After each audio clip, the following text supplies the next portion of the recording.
Hi, Ben. This is a little bit off topic, but it's very important. My name is Cameron Lilly. I'm a student at the University of Central Florida, and recently UCF suspended me for making a joke about illegal immigration on Facebook. It was an April Fool's joke, and they are now also currently pushing for my expulsion. On top of that, a radical feminist on Twitter doxed me and instructed her 80,000 plus followers to attack me and, quote, destroy my life. And believe me, they have. Almost instantly, I received hundreds of death threats, which I'm still receiving today, and even after deleting all forms of social media, and the attacks have continued since April 1st. I was illegally evicted from my apartment and wasn't able to safely attend classes for weeks. As a result, my GPA dropped sharply, making transferring out almost impossible. On top of that, UCF had me arrested, framing me with cybercrime and eavesdropping. Not even kidding. I'm now over $15,000 in debt from lawyers, and I may never be able to go to college again. It's the first time I've been in debt in my entire life. I'm proud of that. I also lost almost all my friends who don't want to be at risk for being attacked or suspended from the school. My questions are, what would you recommend for me to do to handle my current situation and other people in this situation? Because believe me, I'm all ears. Yeah.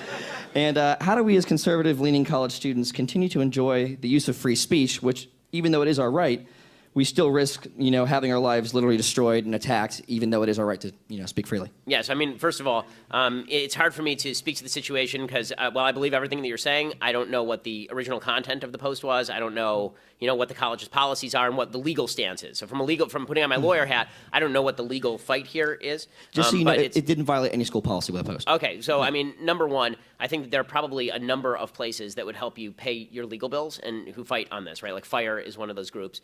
I'm sure that YAF can direct you to people who fight legal fights on behalf of people like you who are being discriminated against by colleges if your account is accurate. So that's where you have to start. I mean, once you've obtained your legal rights, then I think we can start talking about how to reapply to particular colleges, how to get redress from the university. But this seems to me more of a legal problem, on a broader social, in sort of a broader social sphere, because again, I'm not your lawyer and I don't know your case very well.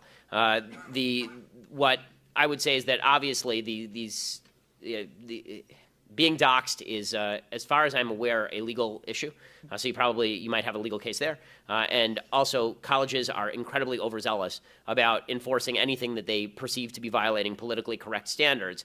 But there are ways to fight back in the media. So I would recommend that you send us your information so we can take a look at it. I mean, I do run a website with 100 million page views a month. I would, That's why I'm here. I would suggest that, if it's as egregious as you sound, I think that there will be people who come to your defense if you're able to get that material out there. But talk to your lawyers first, because obviously you don't want to jeopardize any legal case that you have. And you should also talk to some of the 501c3 groups that actually spend their lives defending against these